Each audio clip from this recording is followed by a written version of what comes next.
Are going live. All right, we are live. Huzzah! And let me get a link to the agenda. Put that in the chat Yeah. here. We got going. Oh, you already got a link to that. All right, we're good to go. So Sean said he is going. Sean Roy said he's going to be a little bit late. He's on an emergency call. I guess we could wait a little bit for him, or do you want to just start discussing membership dues? Well, he was there for the membership levels meeting, so I mean, I'm sure he'll have more Okay. to say, but we can go ahead and start into that because he helped put together the proposal. Okay. Okay. Um, yeah. Go So right ahead. quick review. As I emailed you guys, Monday night we met. Sean and I met with some volunteers from the community membership as well as the sales and marketing action teams um, to talk about membership levels. And so the proposal as it stands right now was more or less what we talked about at the beginning, was that we'd like to have 3 membership levels. We'd like to have a free membership level, a paid membership level, and then like a lifetime version of the paid membership level for individuals. We've talked about having business memberships, but we decided that we thought it made most sense, and so I'd like to propose this to you as the board. We thought it made the most sense to wait to roll out business memberships until individual memberships were really established. So that way we could really focus on one thing at once, and if we do choose to roll out business memberships, we could still do that later. So that's the proposal that stands right now. And so we came up with kind of a rough outline of what some of the potential benefits might look like, as well as the price points for those membership levels. What was the general consensus on your guys' proposal? Like what you're proposing now, that was kind of what was agreed on with everyone there at the meeting. I read through Rayanne's emails and Sean, your response I thought was fantastic. And just a couple of different emails back and forth. They're kind of long, but I did get through them all. I think there were some good concerns, but I think they were addressed well. I wasn't able to make the meeting, but do you feel, John and Sean, do you feel that this represents who was at the meeting as I far as do. like that? Yeah, I think it does represent the consensus. Unfortunately, Rayanne was only there for about half the meeting, so I think she wasn't there for part of the discussion. But yeah, I think that was more or less the consensus. I mean, I asked very clearly before we left if we were all on the same page that this is the proposal that I was going to share with the board. There were no voices of dissent. So. Yeah, I mean, so just the price points we talked about were, and I'll pull up that email, but the price points we talked about were specifically for the annual membership, something in the $50 to $70 range. There was some back and forth about, I think Sean originally proposed like a $70 price point, so we were saying, okay, well, why not 50? And then we were saying, well, is it a huge difference either way? So there wasn't really a clear delineation one way or the other. $500 seemed like a good number for the lifetime membership. Either way, because if we go with $50 a year, then that means that $500 is 10 times, which is pretty typical for lifetime memberships, is the equivalent of like 10 years payment. Mm-hmm. And even if we did $70 a year, then $500 would be kind of like a discounted. I mean, it's still almost as that much. It's just be more, kind of like a discounted lifetime membership. Yeah, 70 seemed high to me, but then I look at it and it's like $5.83 a month. So it's like, Yeah. Hold off on a couple frappuccinos and you're good to go, right? Yeah. So at first I was like, that seems kind of high. And also I do share some of Rand's concerns about like what are we actually offering as far as value, but I also really like the idea of the founders, like people that are going to be involved at this point are going to do so because really almost like a donation in a sense. They want to be a part of making this organization successful. So if the first few memberships are kind of a donation because we're not offering this amazing value at this stage, I'm okay with that. But I also like the idea of not trying to solicit actual donations and really from the very beginning saying, hey, we want to be an organization that provides value for value, and if we're going to be asking for membership dues, we are going to be working really hard to provide real value for those dues. Yeah. So, I mean, if later down the road people want to donate and support what we're doing, awesome. I mean, I'm not going to be against that, but I do like that idea from the very beginning. We're not just going to be like, hey, everybody kind of donate whatever you want. We're going to say, no, we're going to provide membership, and we're going to actually provide value, and we're going to be held accountable to provide that value. I think that's cool. Yeah, I mean, if we go back to the purpose of the organization, fair and equitable society through blockchain technology. I mean, that's ultimately the purpose. And what the organization does is allows a group of people who kind of share that common objective to come together and put their time, effort, money behind that mission statement. And so, at least in the early stages, I, for one, am totally fine. I'm not expecting to get anything in exchange for my membership. I'm hoping to simply contribute to an organization that I think will use my money in a way that helps Bitcoin and other blockchain technologies become more well-known, more used, and will help them grow into what we're looking for. So, to your point earlier, I almost consider it to be more of a charitable donation. I would love to get something of value in exchange for it, but that at this stage is not why I'm going into it. And if I were to tell you, if you asked me, Sean, what could we do for you that would make you feel like you were getting value? I'm not even sure that I could personally articulate anything then. I think that would be something that would be interesting to poll the membership and poll others and say, what would you like us to be doing? How could we add value? But to me, the purpose isn't so much to add value to the members at this stage as it is to indirectly add value by simply helping grow Bitcoin, which will benefit everybody in the long run. Yeah, and what I imagine, and my perspective on this is that, very much that I think that a lot of people in our community who are very passionate about Bitcoin, who are very excited to see what will happen and want to be a part of what happens, will likely become paid annual members or lifetime members, who, even while some of those benefits may be vague, because the whole point of taking on those responsibilities as far as being eligible for a team leader position, action team leader position, or having voting rights, is that then they have a say over what the organization becomes and what kind of benefits it does entail. Because we've talked about everything from a Bitcoin conference to sponsored like Bitcoin Expo events to having a Bitcoin center, and all those are all wonderful things. It's very difficult for us four, or even if we were 5 or 6, to accurately reflect the priorities of the organization as a whole. But once we have members, and once we have some sort of revenue coming into the organization, then we can say, okay, guys, what direction should we take? Let's put some feelers out there from the community, because I think right now, I know the benefits that we suggested are mostly very a lot of them are very, very cheap things to provide. Okay, voting rights. Well, okay, the organization didn't exist, 3 months ago, so that doesn't really cost much to provide. But I think that a lot of the really higher dollar benefits and the higher investment benefits, those are going to have to come after we do have membership levels defined. It's kind of like a cat and mouse game, because we need their guidance to determine what those benefits will be. That's my perspective on it. All right. Sean Roy, did you want to add anything to that? Yep, I just like to echo all of what you guys just said, because I don't disagree with any of that. I think that we covered a lot of that in the meeting, and that I think that very accurately reflects what or the stage that we're in right now. This is a bootstrapping process that we have to make, and without that bootstrapping, we won't have anything 3 months from now. So that between now and the end of January, we have to do these things.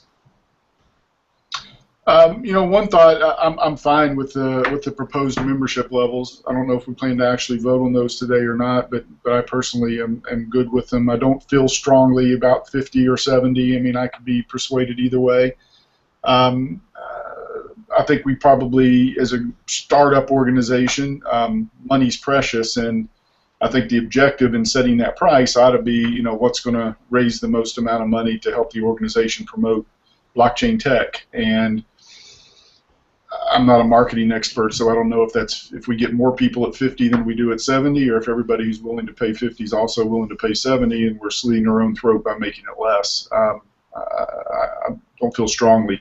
One thing that I would like us to consider ultimately, though, once we get that settled, is do we want to offer some sort of reciprocity with other states? I mean, for example, I could see myself wanting to join the Georgia Bitcoin Society or whatever at some point, and maybe we want to give folks who are already full members of one of those other societies a discounted maybe non-voting membership or something. It could be voting or non-voting. But that's if somebody wanted to join 10 different societies or 20 different state societies, ask them to pay full load for all of those would be a little steep.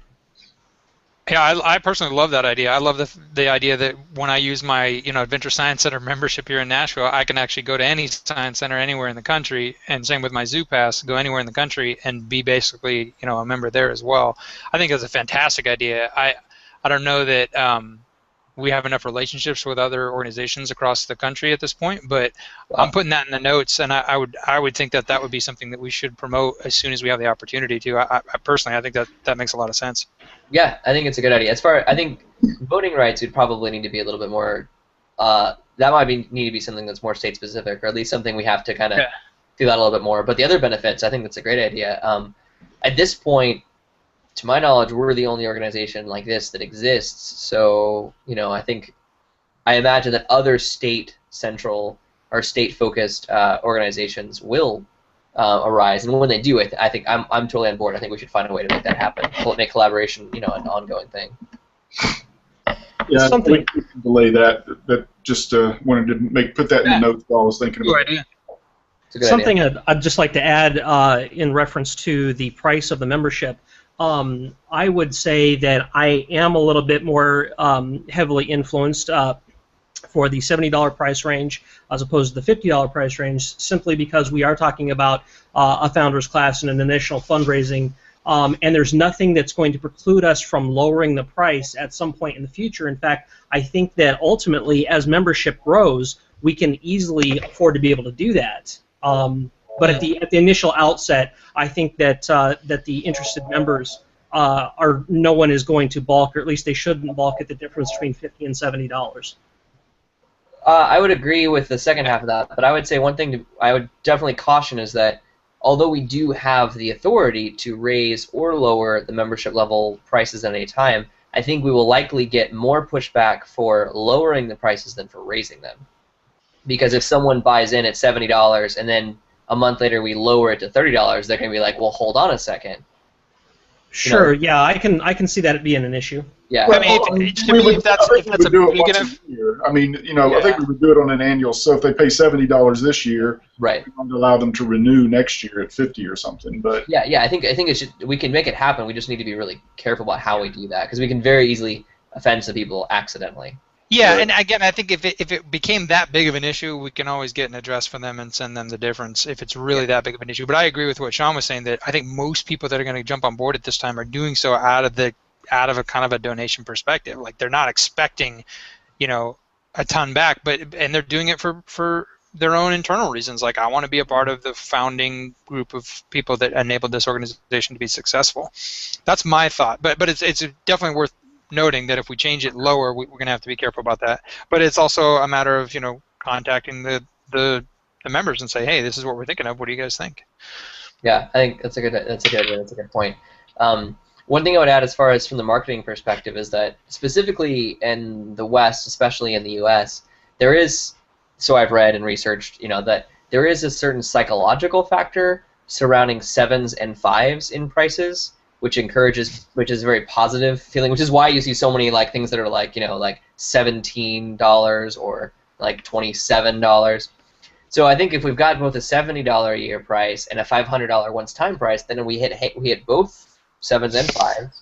There you go. Nice. There's probably some measure of benefit there. For what it's worth, my vote would be for the $70 and the $500. I think those both make sense. I definitely want to have it on the record that, and I've said this before, that I want to add a lot more value down the road, and that's kind of just obvious. But we're kind of not doing this out of we really think we're going to provide $500 at this point worth of value to you for being a lifetime member. No, but we will. I mean, that's my goal, is that we're going to, through education, through promoting it to businesses, to users, there's so many different things that we plan to do in the future, training and all that kind of stuff that I do think we're going to be able to provide value. And if we don't, I won't be super excited about it. I want to provide that value for sure. Also, definitely during this bootstrapping process, there is the formation of the action teams, because those action teams are what bring a lot of the value to the organization. So, and we can't do a lot of that with little to no resources. So by being able to bootstrap, by having the people that believe in the mission, paying a little bit, on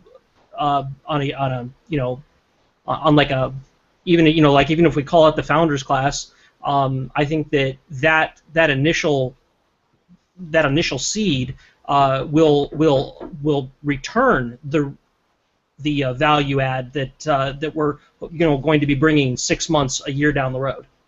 Right. Well, and one thing I think we should also point out here, which kind of is that we are planning to accept these payments in Bitcoin. We're just denominating them in US dollar. I assume we'll just use an exchange rate. The reason why the Bitcoin Foundation has, I don't remember the exact number, but they have over $1 million right now just in holdings.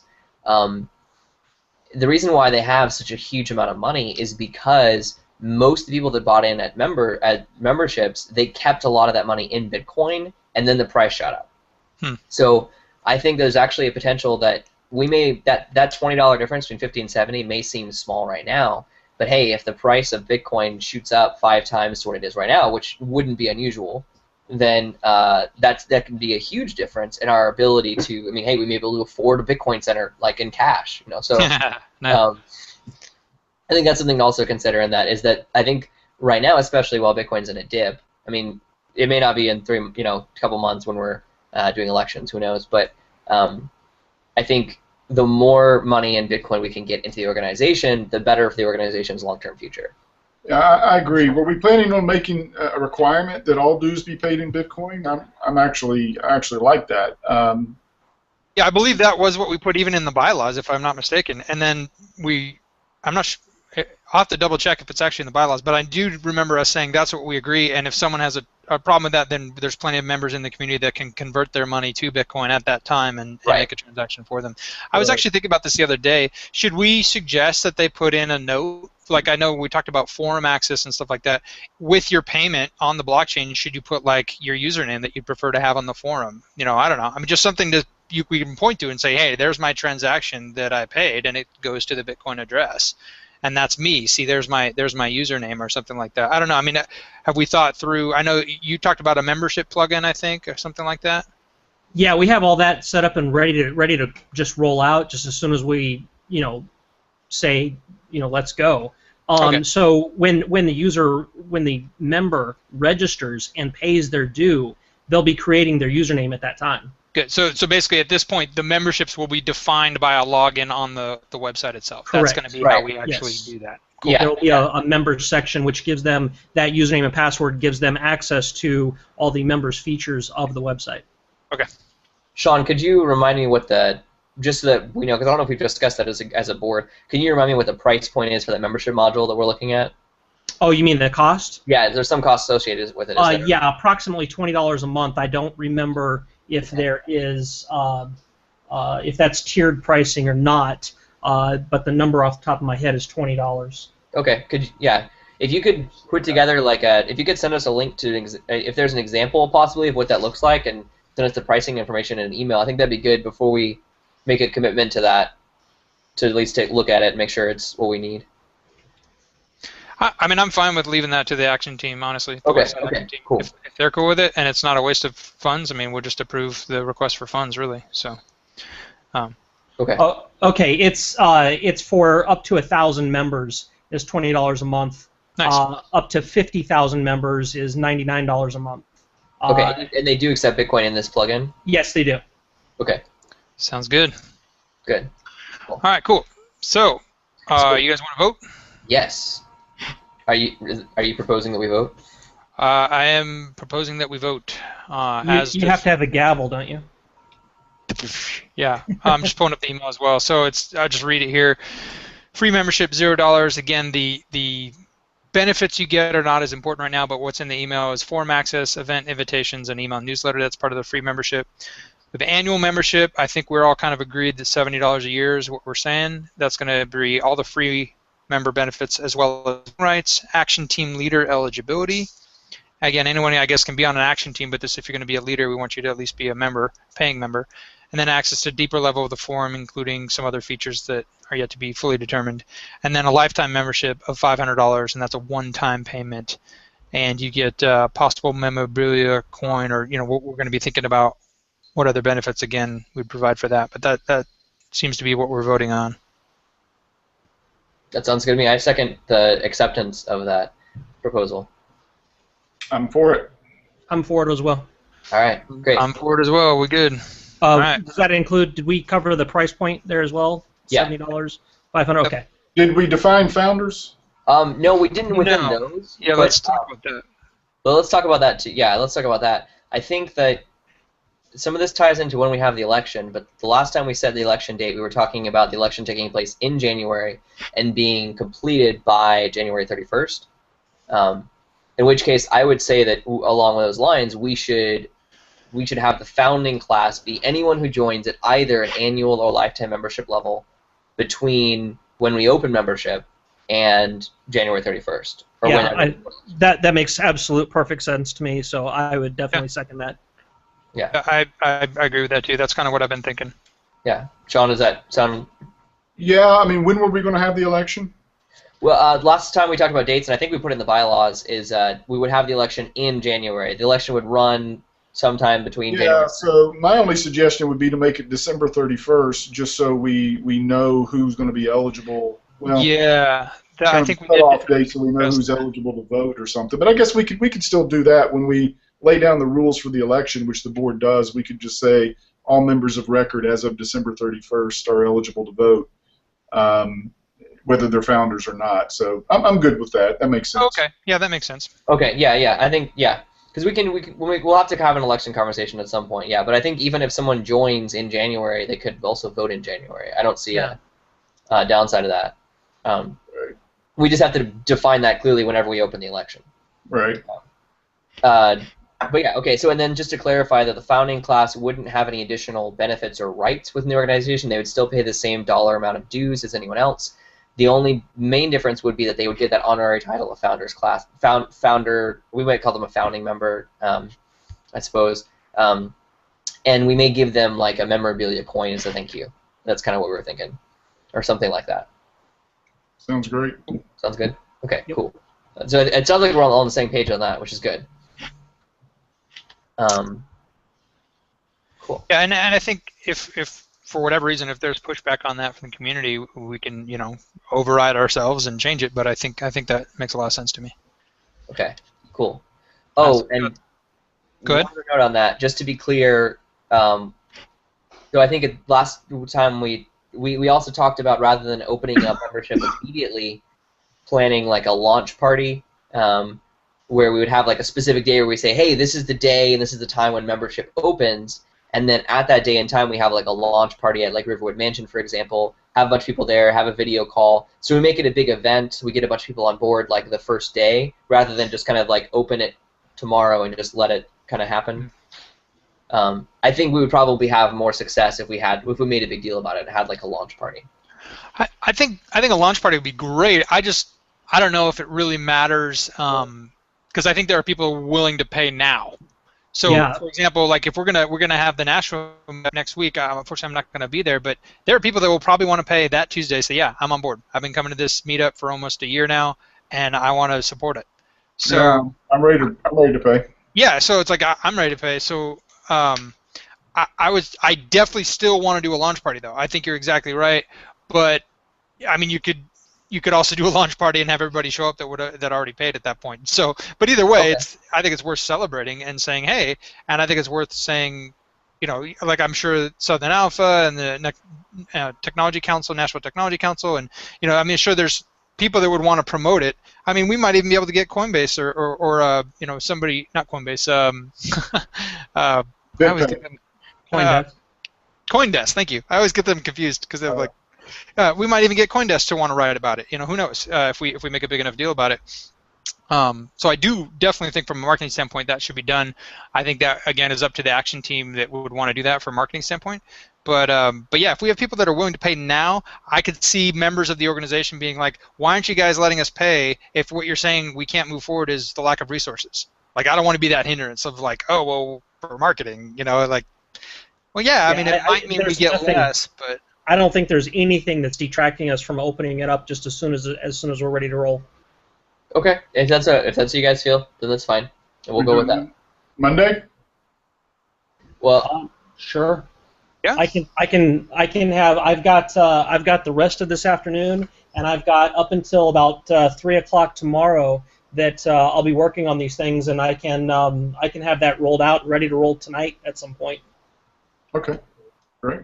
We'll just, I guess, just once it's ready to roll, let us know and post it on the on the homepage and Yeah. Very, very cool. did, And then with that too, I was just wondering, as far as the membership plugin, is it going to be visible, the different like members of the website, what standing they are, whether they're annual or lifetime, and who's signed up and all that kind of thing? You mean, would it be to where other members could see the status of other members? Is that what you mean? Yeah. I don't know, but I can figure that out and let you know before the weekend's over. Okay. I think that's something we should discuss. I think the community may care about that. As far as like, yeah, I just was thinking about that. There's some people that in the Bitcoin community that are very serious about anonymity and maybe don't want that known, and then there's probably other people that want to proudly be like, hey, look, I want everyone to know I'm a lifetime member. Yeah, Don't give me any more special rights, but if it's just honorary, then I want people to know, so that would be something that we should discuss. wait, yeah, we could just put a list together that for anybody who wants inclusion on that list can be there. that's what the Bitcoin Foundation does, is that when you apply, there's like a box you check or something that's like, you can be like a public member or like an anonymous member. Yeah, that I was just going to say, if the plugin has any features along those lines, or if it can be customized for that, I think that's a feature that this community is going to want to have. If maybe not now, maybe more so in the future, the ability to be a member, but keep their personal, actual, like doxable identity hidden, if they so choose. I mean, that's kind of the point of what blockchain technology can do. So Exactly. Yeah. Cool. I think it's good. Yeah, I'm looking at the Bitcoin Foundation site, and it looks like what they did is, it just looks like it's like a text page that they just, when you sign up as a member, if you check the box to like be listed, then they just list you on there. Because I mean, I'm in there under lifetime members, but I specifically said, yeah, please, proudly, Cool. all right, good discussion. Yes. Anything else related to membership before we move on? I'll reach out to Matt Wilson and try to put something together for the launch party. Find a date that works. If we can do it cool. at convention. I do have a topic that is related to this, and that is a platform, or how are we going to be handling, and I don't necessarily know that we're going to need to talk about it right now, but it needs to be on our plate of to-dos, is how we're going to be handling the actual voting between now and December or January 31st. So when the actual voting platform, we need to be able to have some kind of way to do that. Yeah, I think we should. I think that's something we should probably put off until we have at least some membership base. But we definitely need to look into that, because, I mean, I imagine we'll have like a voting period probably in January, but we need to have it ready to go well before then. Yes. I actually just put it on the as an action point. I would love to be able to use blockchain technology for that somehow. I mean, if obviously, if it's like 50 cents or 10 cents or something per vote, I don't know. It would just be really interesting to do it that way. I haven't even looked. That would be really neat. I mean, eventually, I would like to get guys where membership is simply represented by a Satoshi or a token on the blockchain, and Right. and we're not there yet, but that would be really. That would be very cool. Anyway, I got that on there as, we needed a voting platform. We need that installed and ready for the next couple of months. So There's bitcongress.org, which handles that, and I don't know how far along they are in that development process. But that's the very thing that they're supposed to do is use the blockchain for voting. awesome. I don't know how quickly or how soon, but that's at least my thought process. I'll put that on there as an action point for you, Sean, to take a look at in the future. I don't think it's going to be one that we have to do quickly, but it's definitely, like you said, it's important. Well, we're running out of 2014. Yeah, definitely important. By quickly, I mean like this week. Yeah. All All right, anything else related to membership we should talk about, or are we good there? We're good. All right, we're good. Well, the next one you can link to the proof of existence for our bylaws. I have the actual PDF that's signed that was used for this. Do you want me to just email that to you, Sean, and so you can put that up on the website? Sure. Yeah, that'd be fine.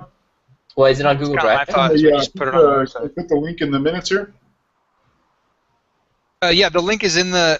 Wait a minute. Yeah, it's a highlighted link right there in the minutes. That bullet item number 2, bylaws on the blockchain. Go ahead and click on that. Oh, okay. That is the link. But yeah, that's a good point. I'll just upload it to Google Drive and put it there. In like our legal documents folder. Yeah, let's see here. All right, I'll go ahead. I'll just create a to-do item for me to do that. Okay. I thought we'd want it on the website, but yeah, Google Hangout link will work just the same. So well, yeah, I mean, we can actually link to Google Drive from the website or however. Yeah. Public All right, I'll put document. that on there. Put the signed PDF. Okay. You know, we don't have to link it to Google Drive because that's just a failure point, but we can upload the PDF document into the actual file structure on the website. That's what I plan to do, yeah, but Yeah. there's no, I mean, we could do both even, it doesn't really matter, but yeah. But it's pretty neat. You can actually take the actual document, drop it on the homepage of the website here, and it runs the hashes and will send you the same link and say it's good to go. Yeah, I used proof of existence once instead of copyright and like a little e-guide I wrote. It's pretty cool. Nice. So what do we need to, as an organization, is there a certain, what is it that we need to maintain on our organization's permanent file to be able to prove that in the future? Is it just that link? Or Oh, that's the good point. Yeah, no, I used, John mentioned this previously, is that I used my own, I just paid myself. It's like, I think it was, I sent 0.006 Bitcoin. It's a few bucks, but I use my own wallet to do that. So I think if this proofofexistence.com ever was to go away, you can do this manually. Right now it's kind of a centralized service in a way. Right. And so we would need my private key on my wallet in order to do that. Well, yeah, you'd also need the exact same unedited PDF document that you uploaded. Yeah, of course. And that's how the whole system works. So that's why we're going to take that document and put it on the website. So it's there. So that would be the only concern as far as that goes. And if we decide that that's, I thought about it and I was like, I don't really want to send from the multisig wallet because I don't know enough about multisigs to know if that would be an issue as far as like the private key and all that. So if we need to redo that in the future, we can. I don't plan to go anywhere. But it's it's a signed document and it's in proof of existence. And yeah, we can just have you spend all your Bitcoin hoard to a new wallet and give us that old key. Yeah. I don't see it as too much of a problem. I mean, basically the point of kind of what we're discussing is whether or not you could get access to the notary again, in a sense. You know, it's kind of like, well, whether or not that notary's around, it's still got the stamp, it's still notarized, it's good to go. So. Well, and Sean, I should probably also send you, I think I have your address, I should send you the files that I received from LegalZoom after our nonprofit filing, because there was like a checklist in there of some things we may need to keep up with, and since you're our general counsel, I think it's probably best if you have a copy of that. Sure, please. Yeah. Cool. Luke, would you add an action item for me to do that? Yeah, and I'll send you a copy as well. Thank you. Yeah, and then we'll have to also. I should have the signed PDF as well.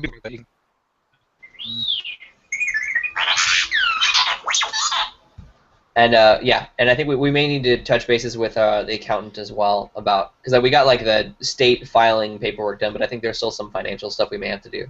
So I'm not the expert there. Do you want me to I'll put a note on that? An action item? Thank you. Yeah. Okay, Luke, did you put this in here? Communication via the think tank Google group? Yes. I just was thinking about, there was some really interesting emails that went back and forth. Like, again, Sean, I really appreciated your email. I mean, it was like, wow, that should be a blog post. It was just fantastically written, I thought, as far as why we're doing what we're doing, why we need membership levels, all that kind of stuff. Like, that content, I think, would be really helpful for other organizations that are kind of in a similar standpoint. And we have the think tank group. It's a Google group right now.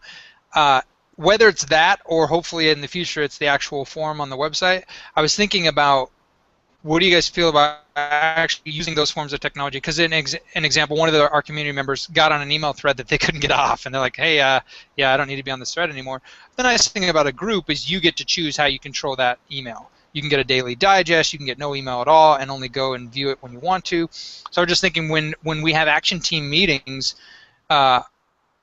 again, it might be on the forum, and maybe the forum has an email tool that can go back. I don't know which forum we're going to use as far as the website goes, but my proposal is that we use that think tank email, because I think anybody, even if they're not on an action team, anyone who's part of that membership group is probably interested in what some of the other action teams are doing.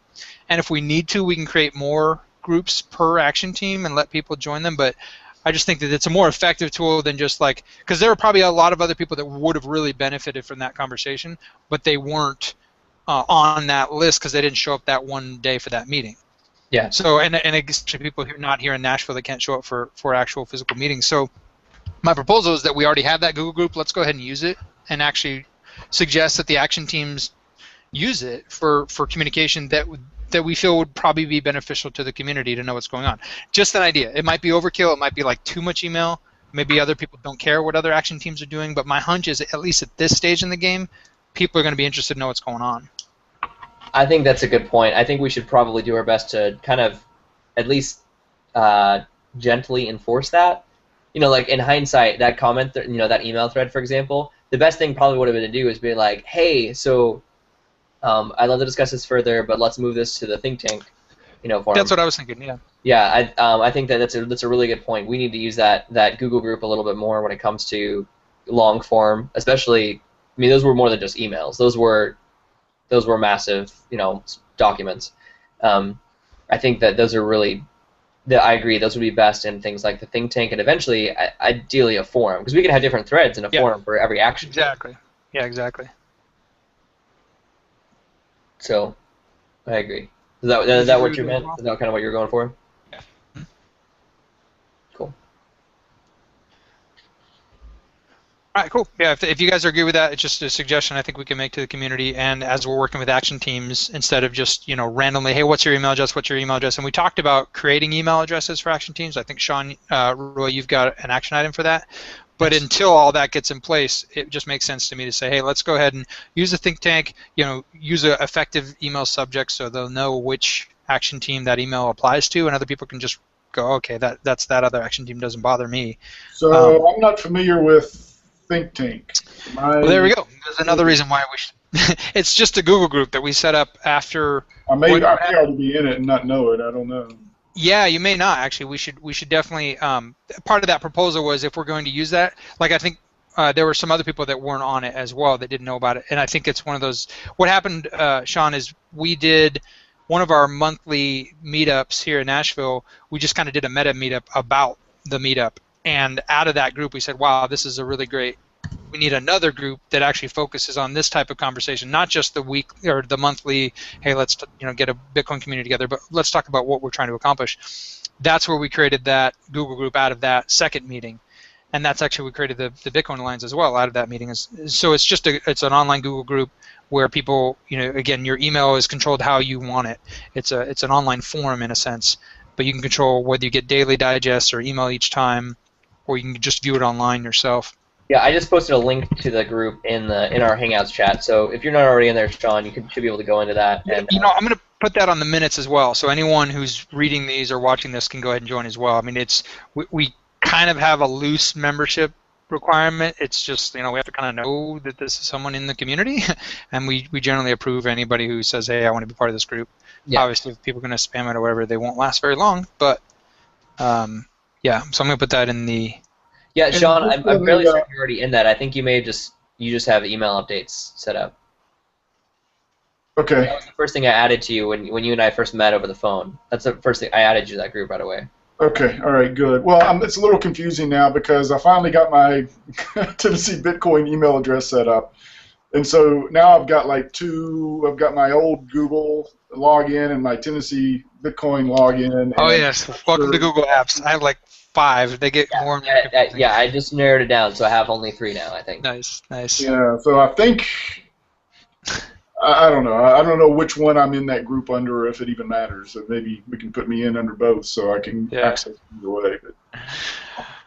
All right, so we've got 20 minutes left. We got questions for Commissioner Greg Gonzalez, and then we have reviewed last week's agenda items. Yes. So I'll comment on the Greg Gonzalez thing. I think, Luke, you may have, or maybe it was, I don't remember, John Barrett sent me an email. I think he copied some of you on it as well. He copied me, I think, yeah. Okay. Yeah, so John Barron sent me an email, and he says that he has an interview coming up sometime in the next couple weeks with Greg Gonzalez. Now, he's the Department of Financial Services Commissioner, so he's the top-ranking banking regulator in the state of Tennessee. I've spoken to him on the phone once before about Bitcoin. His department's been spending a lot of time digging in to learn about it. They sat down and they watched all of the video testimony from when, like, a lot of people testified before the U.S. Senate Banking Committee and stuff like that on Bitcoin. So they've been doing a lot of research. They've still got a lot to learn, but last time, you know, he was kind of wary about Bitcoin, naturally, especially when it comes to, like, money laundering and drugs and all that kind of stuff. So anyways, so John Barrett got him to agree to an interview on his podcast, and on the Bitcoins and Gravy podcast. And so he sent a call out our way and said, hey, I'd love to ask some questions officially on behalf of the Tennessee Bitcoin Alliance and have a discussion with him about those.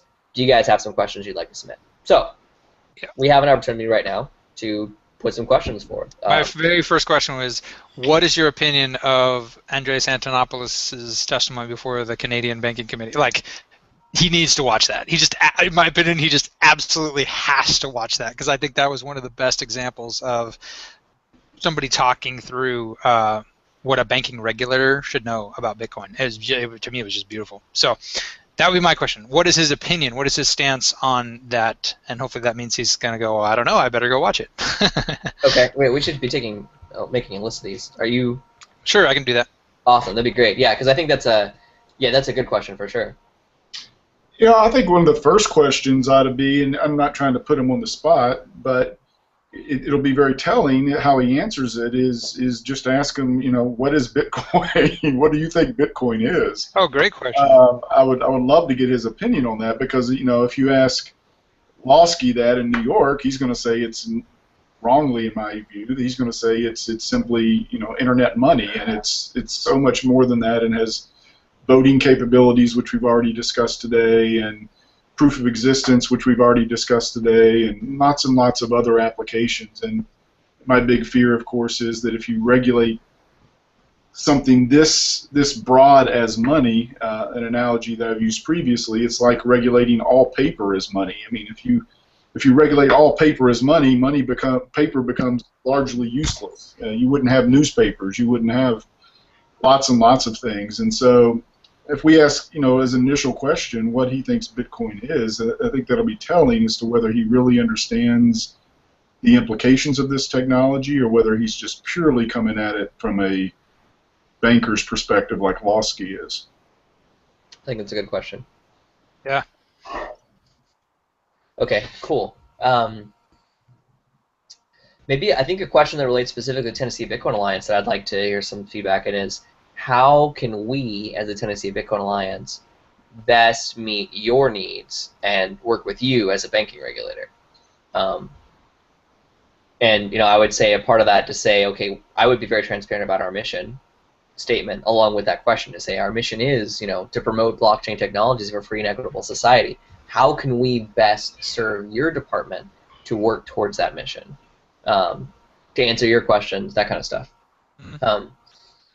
I think that'd be pretty good to hear from. I agree.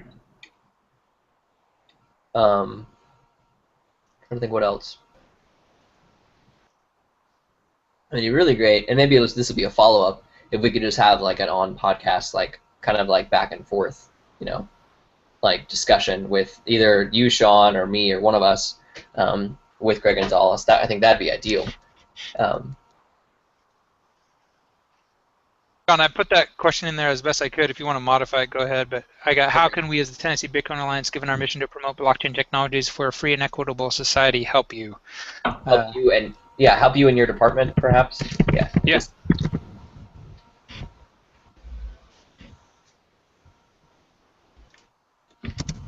Helper guy and you in your department. Okay. All right. Trying to think. What else? Sean, Roy, anything you'd like to hear from a banking regulator? Yeah, it's such a loaded question. I phrased it intentionally that way. Maybe it would be what I'd like to not hear. I guess that's kind of and I'm not trying to be confrontational when I say things like this. I'm not trying to be contrary or hard to work with or anything else, but I guess my personal feeling, my position would be, what do we need with a banking regulator in the first place? Why would we even engage in a conversation with him at all? What relevance does he have to our agenda? That sounds like a loaded question as well. I'm not saying that's a question for him. I'm Yeah. saying that's the question in my mind that I see as, if it's like bringing a knife to a gunfight. This isn't even something that's on the same level. So why are we going to try to equalize it to make it on the same level when all that does is just legitimize, somebody else's argument or position when we choose to participate. If we choose not to participate and we choose to do our own thing, you see what I'm saying? That's the kind of thing. That's the kind of the mentality that I'm thinking. I think Sean King said it better, but yeah, I totally agree with you. No, it's funny. Yeah, you're right. I think you're probably a little bit further. I've said this before to you. I think you're a little bit further along than many of the community are as far as your confidence in the ability for this to, in the near future, create an entirely different ecosystem that really, like you said, doesn't need permission, because encryption in the internet does not need permission. And so from that standpoint, I think asking a question that kind of lets him know that's our stance and also challenges him with that reality of the future as we see it, I think could be helpful. But I want to make sure that we're respectful as far as how we ask it, or maybe not even so much respectful, but I guess more so ask it in a way that he interprets it correctly. Because I think from his position, based on what I saw from the Canadian testimony, it's easy for them to get defensive when their constituents come and say, oh, money laundering and drugs and child pornography and all these other terrible things, and you're supposed to stop this. It's your responsibility. So I could see him being threatened by the future. I've got a question for him, and again, it's kind of a trick question, but it's an important question. Yeah, as a banking regulator, knowing the concerns about money laundering, would it be helpful for him in policing money laundering if he could see every single physical dollar bill, and he could look at his computer screen and he knew every single time dollars were moving throughout the U.S. economy? If he could trace every U.S. dollar transaction. Every physical U.S. dollar. Now he couldn't tell who it was paid to, and he couldn't tell geographically where it was. But he could tell that $100 moved from party A to party B on this exact date, on this exact time. Would that be helpful, more helpful than it is today, where he doesn't have access to that information? Would that be helpful in policing his money laundering efforts? And I think the answer is absolutely. And if that's the case, then Bitcoin's the greatest thing for anti-money laundering in the history of the world. Because that's exactly what regulators are able to do. They can stare at their computer screens and they can watch money move. They don't know who it's going to personally. They don't know where it's going to geographically, but they know it's moving. They know when it moved, and they know how much it moved. And with traditional police work, they're going to be able to use that to catch the really bad guys, the terrorists, and everybody else that they're seemingly so worried about. So Seemingly. That's a great question. If anything, and I think asking him that question, if you could trace physical dollars in that manner, would that be helpful? I think that would be an interesting to see how he would answer that. Yeah, that's a great question. So here's how I worded that. As a banking regulator, knowing your concerns about money laundering, would it be helpful for, I guess I should change that too, would it be helpful for you to see every single physical U.S. dollar bill move from one anonymous account to another without location or identity information? I would say person instead of account. Okay. Physical dollars, but otherwise I think it's good. Yeah, from one, I'll just say person to another without location or identity information. Yeah. Right. Take his responsibility, but I want the location and identity information. And we're like, yeah, and we read the book 1984. We'd prefer you didn't have it. Anyway. Yeah, did you see the newest article this morning on, I think it was this morning or yesterday, on Bitstamp and their unverified accounts? Or not, yeah, Bitstamp. I saw the comment. I didn't read the article, but yeah, I heard that they're going to be giving those over to the government or something like that. Yeah, or some type of regulatory authority if you don't authenticate or validate your account with your personal information. Yeah. So that utopia you're describing isn't quite there yet, Sean. No. Yeah. All right, those are some great questions, guys. Any other questions you want to add there? I mean, this kind of comes back to like that "how can we work with you" question, but it like kind of what is your intention? You know, what I'm trying to think. What is the motivating factor behind your approach to regulating Bitcoin? What are your motivations from? Yeah. What are your motivations for regulating Bitcoin? I think that's an interesting subject to talk about. Is what are their motivations? Because if you look at it from their perspective, or you look at it from the perspective that they keep coming from, which is anti-money laundering and and trafficking and things like that, I think it's categorically been pretty well proven that to launder money through the blockchain is foolish. And not only is it foolish, but it's not even something that's really happening. I mean, sure, are people laundering a couple $1,000s here and there? Maybe, but it's so minuscule compared to what happens with U.S. dollars. Are they spending time wanting to, quote-unquote, regulate Bitcoin or the blockchain because of these fears of horrendous money laundering when it doesn't exist? And then what are they really doing about money laundering in the physical world with U.S. dollars? And are they going to be detracting from those efforts that they would otherwise be focusing on with U.S. dollars versus versus Bitcoin? I mean, the whole thing to me seems like they're seeing something that they want to latch onto because they can't control it and they can't regulate it, because honestly they really can't. No matter what New York and Ben Losky want to think, you can't regulate the blockchain. So what is that motivation? What's the reality behind that? Yeah, it's a good question. It's a good question.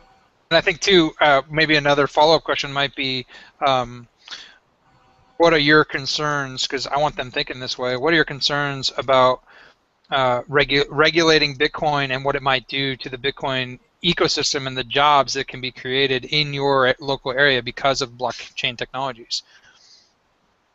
Yeah, creating, by creating regulation, and in an area where it's in development, all that just is going to do is drive the development to other places that are unregulated. And yeah, that's definitely financially foolish and technologically foolish for the welfare of the state of Tennessee. Yep. And in connection with that, I think it may be a good point or a good time to ask about what his opinions are on what Ben Losky is doing in New York. Yeah. What is his thoughts and feelings on the absolute atrocity that I'm seeing unfold in New York City itself? Great question. I just read Losky's statement the other day about software developers and miners being exempt from the bit license. Well, isn't that wonderful that they're going to write that in? I mean, because we didn't have that before, right? Obviously, that was a question asked with sarcasm. Thank you for clarifying. Yeah. Great questions, guys. Man, I mean, yeah, John might want to do a two-part interview. Yeah, I love it. Yeah, I think that's probably a good core, because I'm sure John Barrett will come up with a few questions of his own and very nice. Cool. Hey, and this is I'm really just, John, if you're watching this, a shout out to you as well. Thanks so much for thinking about us. I think that's a great opportunity for us, to get exposure on the Let's Talk Bitcoin network and for them to know what's going on here in Tennessee. It's pretty cool. Yeah, definitely. Cool. Alrighty. I think the last thing. Luke, would you send those questions to John Barrett? Yeah, we'll do. I'll do a to-do item here. Cool. We actually, when I last looked at the Wunderlist, there's only like 6 items on there, which is pretty awesome. So We got a bunch done in the last couple weeks. yeah. Great. Just as a follow-up, I don't know where I am on that list, but I have applied for the exemption or the nonprofit status for our Google Apps, and as was expected, it was flat out denied first time. So it's a 30-day process, or we have to wait 30 days after that initial EIN? I think that was the recommendation. I have it on Wunderlist with a date of the 27th of October to be a time to try it again. So. Yeah, it's supposed to be 30 days from our application. Okay, yeah, we can reapply every 24 hours for that status. Okay. Cool. So that's one item. We still have the contacting Global Bitcoin Alliance on your plate, John, and then as well as plan and coordinate another think tank meeting after we have membership levels. Well, as of today, we have those. I think that think tank meeting will probably be more so the launch party. So we've got that kind of already on there as well. And then the rest, I think, are Sean create email addresses for action team leaders, get with the logo designers, provide a status update on the logo, and then the membership module installed on the site. So that's what we got. So what do we need to do to get the action teams going at this point? Great question. Well, I think the action teams, by and large, the ones that are actively staffed, are doing a bit of the work that they need to be doing. But I think that there's definitely some steam that we could start getting up under them now that we have memberships and everything else kind of figured out. So probably over the next couple of days, as a group effort, we can kind of start reaching out and getting those action teams kind of fleshed out a little bit more. And I'd like to publish the SOP and ask each action team to customize it for themselves and submit it back to the board for our approval and just begin to kind of self-organize. But I think Rayanne and a few others are waiting for us to kind of put forth that SOP, which I think we ought to do, and let them know they're seize the bull by the horns and get to work. Kind of goes hand in hand with the memberships, because now that we have the memberships ready to go, we can get the action team leaders all assigned and get those things out. So that's kind of a two-part equation. Yeah, I think that's what we waited for last time, because I was thinking about it too. I'm like, we agreed on the SOP last week, but we didn't actually get it out to the community yet. But I've got Sean Roy. I'm going to put that on your plate, because I think that's a document that should be up on the website along with the bylaws. So put that on there. And great question. I'm glad you remember that, Sean King, because I was thinking about the same thing last week. Like, hey, we've got this now. We got to get people to implement it and then submit it to the board so we can get moving. So. Great stuff, guys. Well, we have 3 minutes left. Anything else to discuss? I think we're good. Sweet. Nice meeting. Yeah. All right, well, have a great weekend, guys. Thanks, everybody. And, John, I think I'll miss out on the Nashville meetup. Next week I'll be gone, but hopefully you guys are going to have a good time. Yeah, we'll do our best. All right. Talk to you later, guys. Bye, guys. Yep.